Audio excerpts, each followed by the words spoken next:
No. Goodbye. Yeah. Goodbye. Thank Bye. you. Be that way. You guys are pretty cool and stuff. Yeah. Thanks. Sure. Bye. See you, Bill.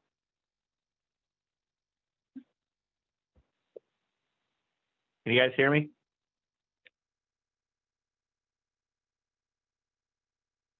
Bill, we do hear you.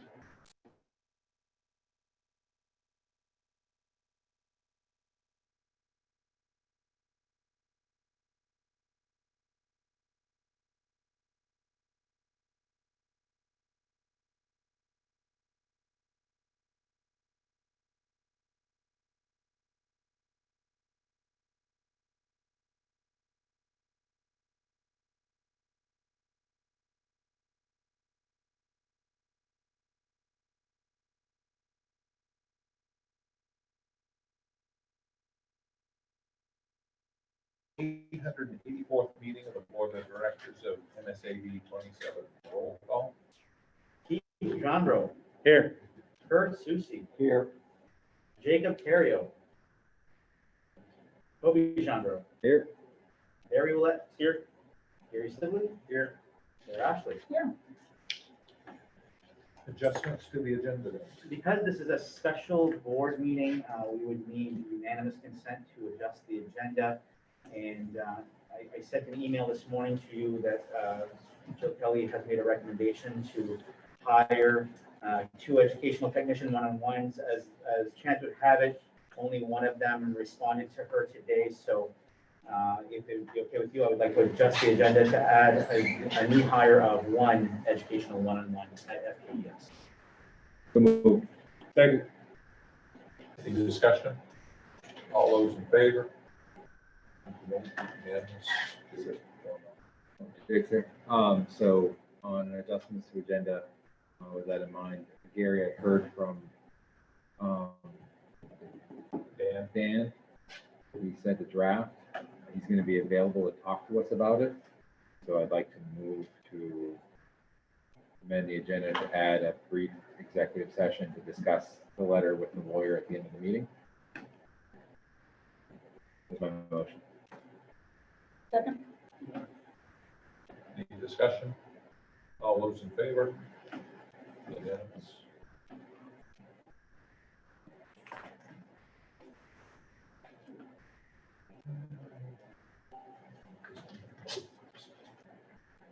Public participation. Superintendent's report. Just give you a quick update of approved CRF funds use.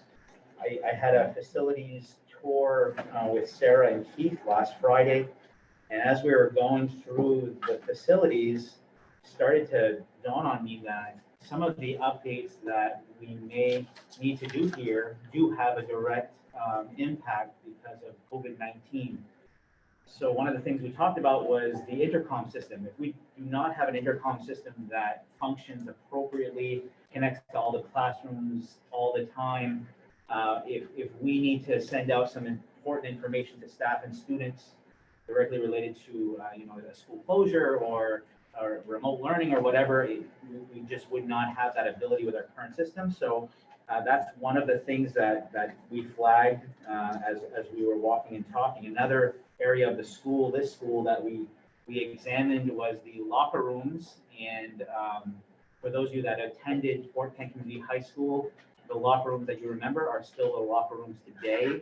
And those definitely do not provide social distancing measures, especially in the boys' shower room and such. So that's another thing that we flagged as not being appropriate for social distancing. And then a third item that we talked about was the windows at Fort Kent Elementary School, not being able to fully open all of them to provide the appropriate ventilation for classrooms. And so I sent an email to Stan Sawyer, who's managing the CRF funds, asked about these 3 things, and he said, absolutely, these would be valid uses of CRF funds. Regarding the windows, we know that we can't do the entire school at Fort Kent Elementary. There's not enough CRF funds, first of all, and there's not enough time. So we're targeting A-wing.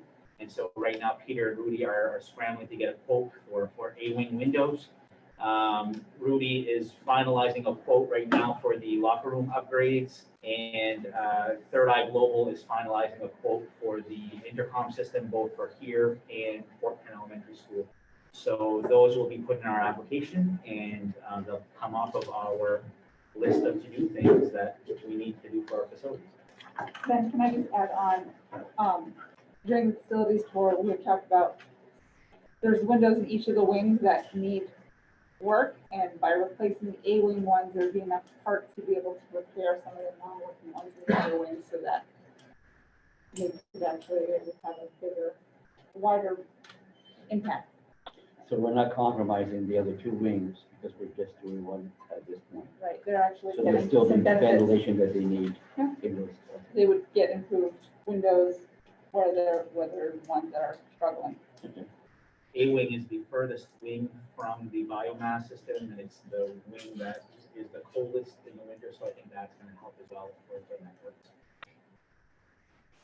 So, good news, with regards to CRF fund uses.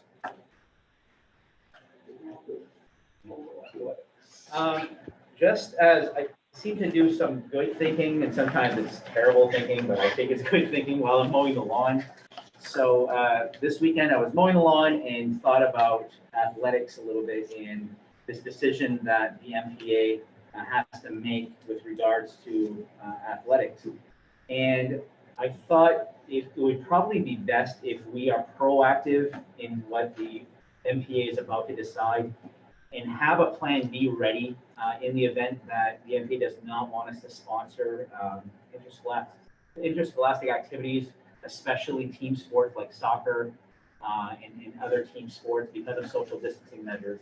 So I pitched this idea to my superintendent colleagues in Aroostook County and said, hey, what if we have just an Aroostook County League? It's not MPA sanctioned, it's just us in Aroostook County exchanging competition between each other, and we have golf and tennis and anything that we can provide social distancing, cross-country running where it's not a mass start, it's time starts, even competitive cornhole, I throw that out, and that seemed to be the crowd favorite when we spoke today, and even examining esports. Esports is getting really big, you know, and some of our kids rush home to go behind the computer and do stuff. If we can sponsor competitively, maybe, you know, that would be a way to get kids to do some things. So pitch this to the Aroostook County superintendents this Sunday. Yet today we met as a group on our regular Zoom meeting, and there seemed to be a lot of superintendents in favor of doing something for our athletes. I think the overall theme is if the MPA says move forward as a county with team sports, we'll work within that framework and we'll provide that. But if the MPA says we advise not to have team sports, we think we can deliver on social distancing sports that still allow for some competition. And I think our kids deserve to have some kind of level of competition.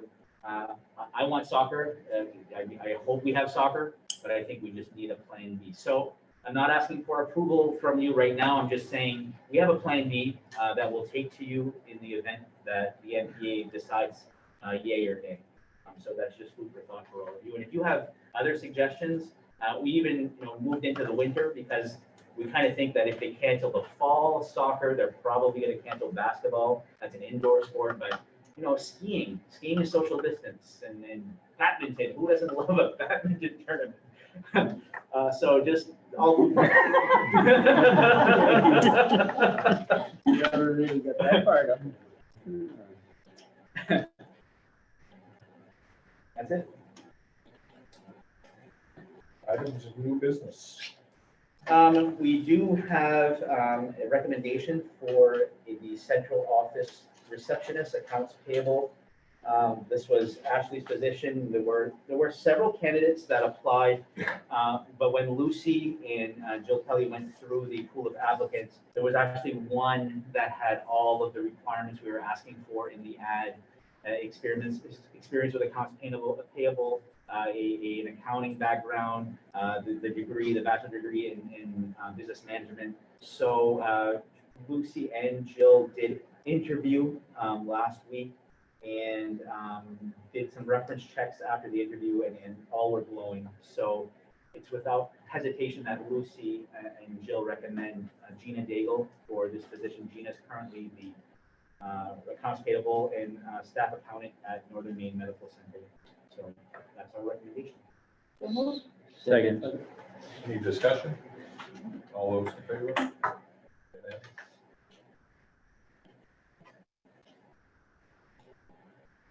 And because of, I noticed I had a mistake. We actually do not have a cook's helper opening anymore. We transferred Lisa, what's Lisa's last name? Lisa Terrio was a sub. She transferred into that position. So that's no longer an opening. And then the ed techs, I'm going to ask you to fill one right now. And then there's one that's also interviewed and being recommended, but we haven't done enough of the reference checks first. So right now, Jill is recommending one of those. It is Jessica Wishart, who manages a daycare in Wallagrass. And that's the recommendation for one of those positions. So move. Any discussion? All those in favor? Unanimous. Jason Harrison. He said he couldn't a while ago, but he got off, he got back on. Now he says he's all set. I think we're good. The last thing I have for you is in regards to remote learning instructors. I had been working with Mr. Neto specifically for Fort Kent Elementary School on how we are going to manage our remote learning needs for his school. In looking at the teachers that were willing to volunteer and the number of students that were left in the classroom, there really wasn't an easy way for Mr. Neto to free up a teacher or teachers to be able to manage the remote learners and also manage the classrooms. It just happens to be that there's such a even spread across the grade levels for the most part that it didn't work out. And I was noticing the same thing was occurring in our neighboring school with Dr. Levac in Madawaska. So we sat down the three principals together and kind of looked at numbers from a Valley Unified perspective. And we made some recommendations. Sharon also joined us in that meeting. And when it came down to it, we made a determination that it would be best if pre-K, we ask the current pre-K teachers to just keep the materials that they're doing in class, set them aside, and then we'll send those packets home to parents every Friday. So the students go through a week worth of instruction. Friday, we take those packets, send them home with some general instructions of what the class did, so the parents can guide that. When we did our surveys this spring, parents really asked for that work in advance, packets of work that they could just engage with their students.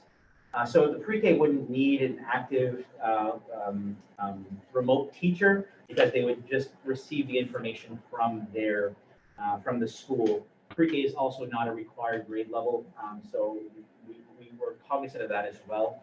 But we want to support those parents who want their kids in pre-K remotely and provide that as best we can. Then we looked at K1 and 2. Those grade levels are considered our early elementary grade levels, and saw the spread on that. For Fort Kent Elementary, there was 10 learners that fit that category.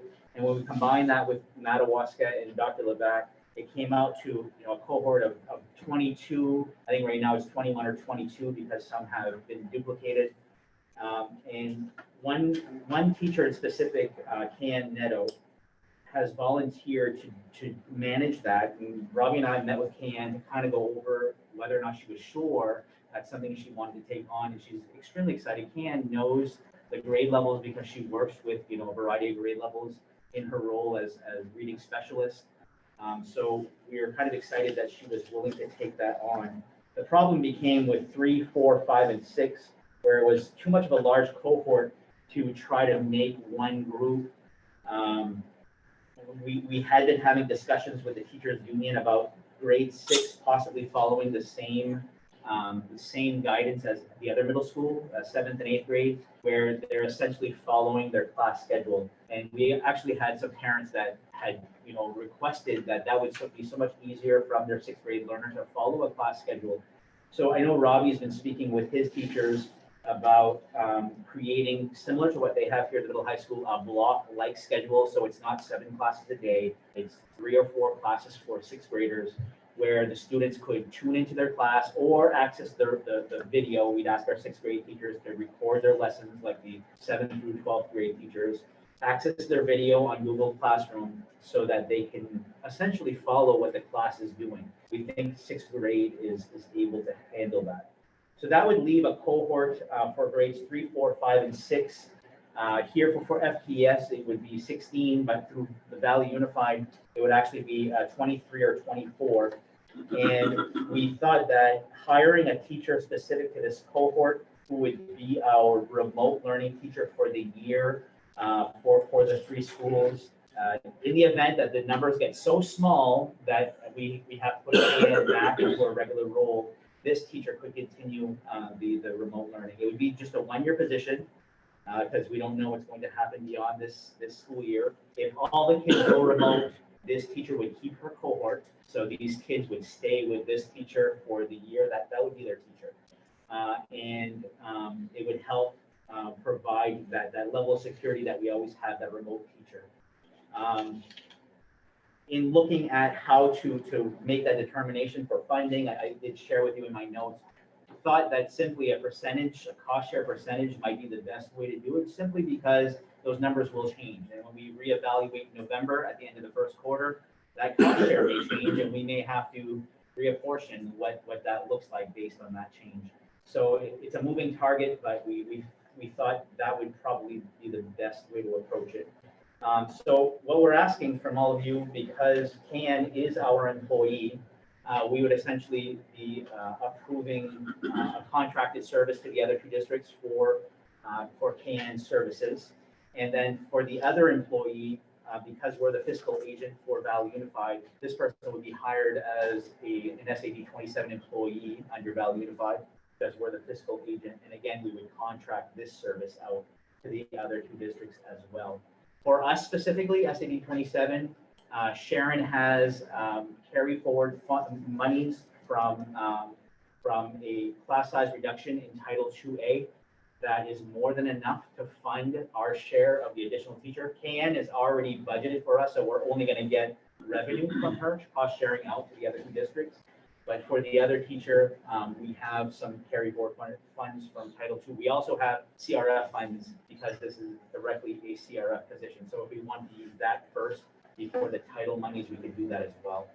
So there is no local impact for us from a budget standpoint. It would fall under either the title monies or the CRF funds. Here's where your questions come in. The, this, We have a motion first to discuss. Second. these numbers that you have presented, those include the RISE students. So right this week, what Mr. Neto was doing was double checking with every teacher if they wanted to keep their remote learners. I Okay, believe RISE has already, so that's going to be less the RISE learners. RISE were included in this original number, and I think there's 2. Thank you, Mr. Neto. So what, I understand if we have like a full-blown issue here where everybody goes remote, that we're gonna go to remote learning across the board, and these students are gonna stay with these teachers, but I think it's probably more likely that we're gonna have students who are out for 6 or 7 days at a time while they're getting tested because they had a fever. I'm assuming those students are gonna go into here. Those students that have those temporary remote learning, it's going to be managed by the regular classroom teacher. So we're not cutting into our reserve. Okay. You know, one thing, we're going to have to follow the elementary benchmarks for class sizes, and 24 is the max for elementary. I can't put 27 kids, and it's not fair to these kids. A temporary remote learning, our teachers are all trained on it. They can give some information out to that kid who has to be at home for a self-quarantine before he leaves. and then if the student comes, after the first quarter decides to come back, they would get placed into one of the in-person In classrooms. classroom, yep. There might be some flex both ways, you know, some going out to remote, some coming in. The other question I have is, why are we doing this two different ways? For Cayenne and for tacitly Julie? Because KN is currently an employee, Okay, and the other one would be a new hire, which technically would be a new hire for Valley Unified, but it's our hire, because you're the fiscal agent. well, why can't MSAD27 just hire her? They can. This, you are. Well, but no, it does make a difference, because ultimately, I mean, things aren't good with Valley Unified. Throwing another employee into the mix, we might as well just hire an employee for Frenchville, Madawaska, because that's how these meetings go. If SAD27 wants to hire somebody and we contract out like we do with KN, I got no issue with it. And that's why this board is the only one this is being pitched to in this, because you hold the approval for fiscal agency for Valley Unified. So we can change that language to an SAD27 employee that we contract out to the other two schools. She will have an SAD27 contract, and the teacher's union for SAD27. She'll work out of Mr. Netto's building. She'll help with duties. It'll be an SAD27. I'm much more comfortable with that.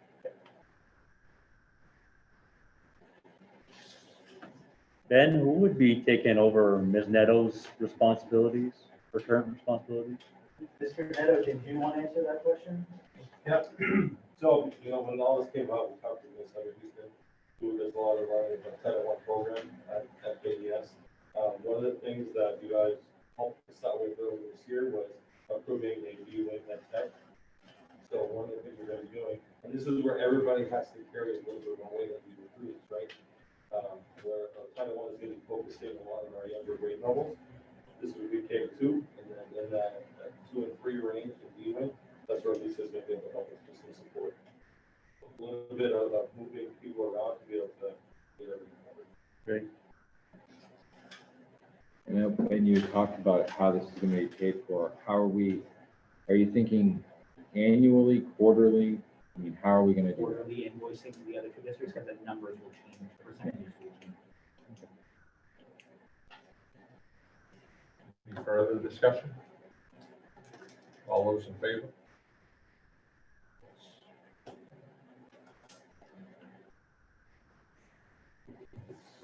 Do you want to schedule another meeting on the fly as we need it?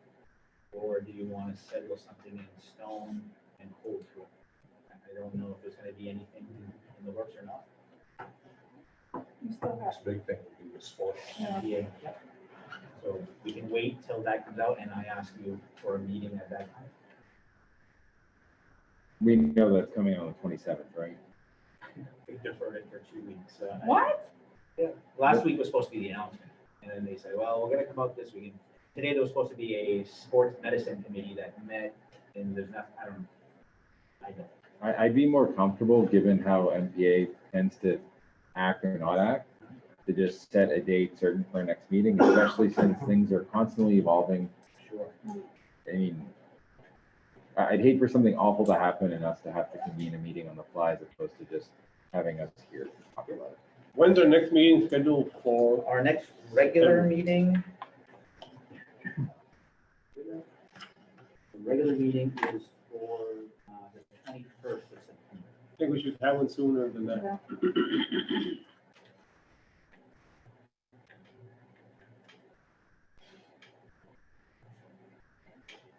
A week from now is September 1st.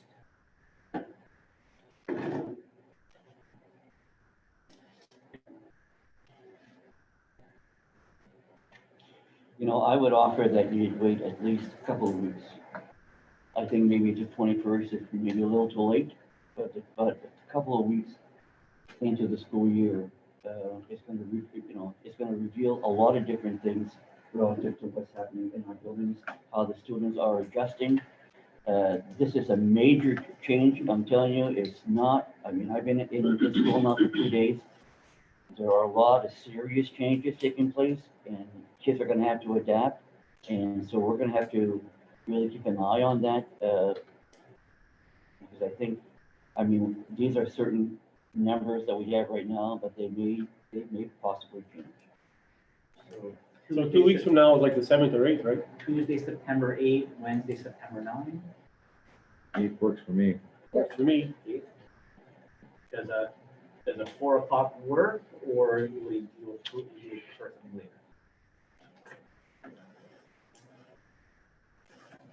Works for Gary. I tried, well, I prefer us not get into the habit of having early meetings, just because it does not give the public the opportunity, or a lot of the public, the opportunity to attend, not like you have been at this point, but actually, you know what? With live streaming, I guess they could attend anyway, but How many viewers do you have, Chaz? Got 35. Pretty good. Wow. It's a record number. I have no preference. Hey, you know what, a note that should be noted is whenever I started on the board, every meeting was Friday night.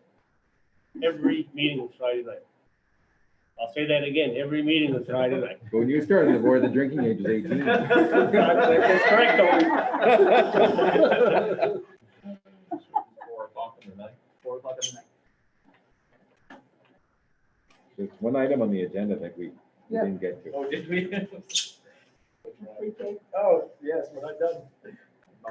My apologies. As I mentioned in my notes to you, speaking with Mr. Neto, speaking with Mr. Sose, and Mr. Neto, you have to know, has been a big advocate of the half-day program. It worked out wonderfully last year. But we're looking at staggered lunches this year. How many staggered lunches? 11 cohorts. 11 cohorts of lunches that are going to require cleanup between cohorts so that, you know, the kids have a safe sanitary place. Our bus drivers are all on the road picking up pre-K students, or a majority of them. It's not going to happen.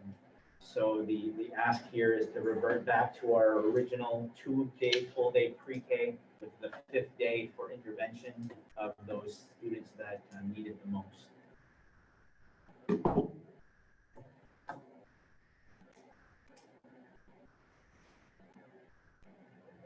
Motion to discuss.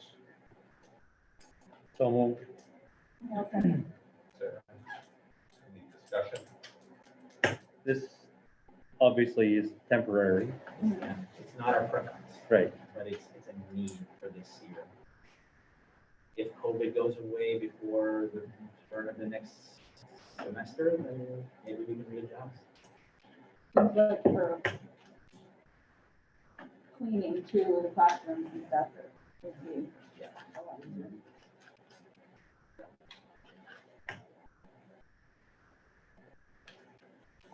Any further discussion? All those in favor? So Gary, we're doing a more formalistic approach to this, so I want to go back to the last vote we had. There was a motion and a second on the table. We had a discussion that there was going to be changes. Do we need to put a new motion with the changes, or are we all going to agree that the changes we agreed to are retroactively in the first motion? And the changes you're asking about are MSAD27 employing the extra teacher. Yes. Yep, we'll reflect it in notes. And then it would be quarterly. Quarterly invoice.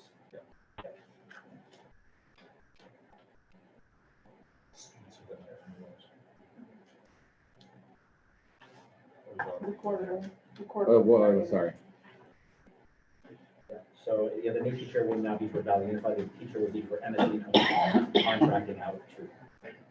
I just wanted to make sure we didn't have to do a new vote for that. Well, no, I mean, Yeah. it's following Robert's rules.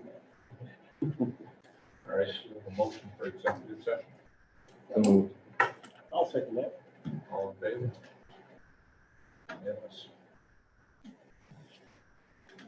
Is Jake still out there? It is. Okay, I'll tell him I'll just, one of us will give him a call on our cell phones. Yeah, I don't know if you can hear that, Jake, but one of the board members will call you on your cell phone.